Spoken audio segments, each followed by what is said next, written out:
Tonight, we descend into one of humanity's oldest and most feared practices, a ritual whispered about in ancient texts, condemned by kings, churches, and empires alike.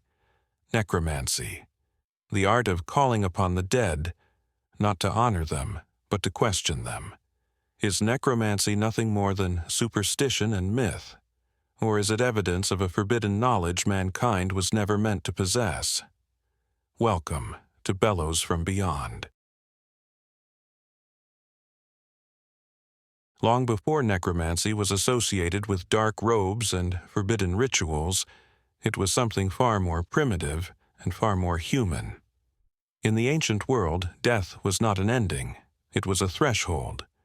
The dead were believed to linger just beyond sight, their voices faint but reachable by those who knew how to listen. Early forms of necromancy emerged in civilizations such as Mesopotamia, Egypt, and ancient Greece. Priests and shamans would perform rites at burial grounds, caves, and crossroads, places believed to exist between worlds. The dead were consulted for guidance, prophecy, and protection. They were not always feared, but even then there were rules. Certain spirits were never to be disturbed. Certain questions were never to be asked. Necromancy was tolerated only as long as it served the living, and did not challenge the natural order. That balance would not last. True necromancy was never as simple as summoning a ghost. The rituals were precise, elaborate, and deeply unsettling. Ancient texts describe ceremonies performed at night, often under a new moon. Blood offerings were common, sometimes animal, sometimes human. Incantations were spoken in forgotten languages meant to bind the dead to the will of the living. In Greek tradition, necromancers were said to pour libations of honey, milk, and wine into the earth, calling spirits upward from below. The dead would not appear as they once were, but as shadows, fragments of memory clinging to what they had been. These spirits were dangerous. They did not always answer truthfully. They did not always leave when dismissed. To speak with the dead was to invite something ancient into the present, something that did not belong. And every ritual carried the same unspoken risk, that something else might answer the call. As empires rose, necromancy became something far more threatening. Rulers began to fear it, not because it was ineffective, but because it was powerful. The dead held secrets no living person could expose. Betrayals, hidden crimes, prophecies of downfall. In ancient Rome, necromancy was punishable by death, not because it was false, but because it undermined authority. If the dead could speak, then truth could not be buried. Throughout history, necromancers were accused of manipulating spirits to gain influence over kings, generals, and entire nations. Some were said to raise the dead not as corpses, but as witnesses. And power, once tasted, rarely remains controlled.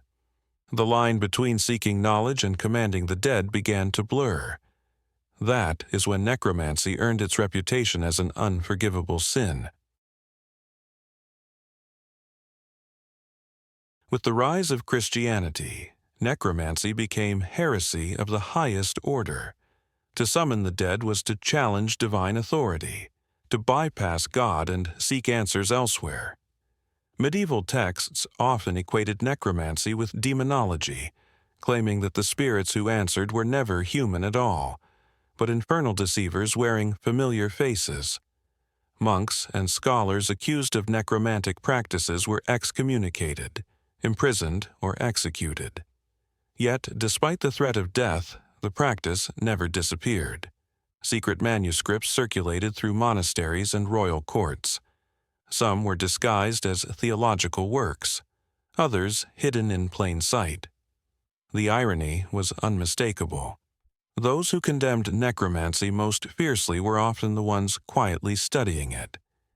because even faith could not erase humanity's obsession with what lies beyond death. Legends warn that necromancy comes with consequences. Spirits summoned against their will were said to linger, haunting the summoner long after the ritual ended. Voices in dreams, shadows in empty rooms, an unshakable sense of being followed. Some necromancers reportedly lost the ability to distinguish the living from the dead. Others descended into madness, convinced they were no longer entirely alive themselves. In folklore, the punishment was always the same. Those who disturbed the dead would one day join them, without peace. Whether these stories are cautionary tales or genuine accounts is impossible to know, but across cultures the message remains consistent. The dead do not forget, and they do not forgive. Necromancy did not vanish with the Middle Ages. In the modern era, it evolved. Spiritualism, seances, and spirit communication became socially acceptable alternatives, stripped of blood and ritual, but still rooted in the same desire: to speak with the dead, to ask questions no living person can answer.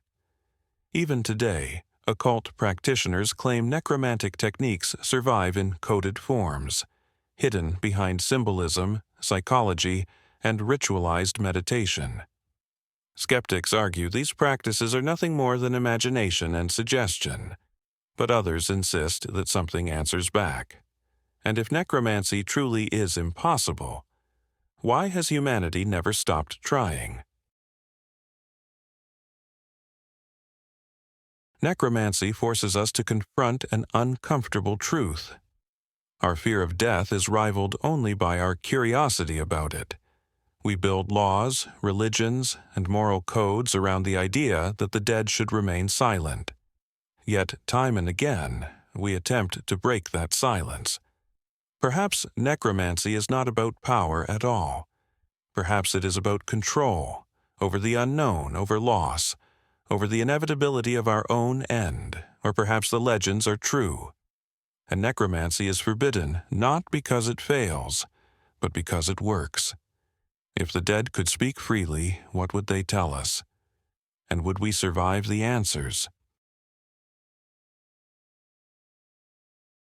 If tonight's story stirred something long buried, remember to like, subscribe, and join us again, as we uncover the mysteries history tried to silence and listen for echoes that rise from the realm of the dead into the beyond.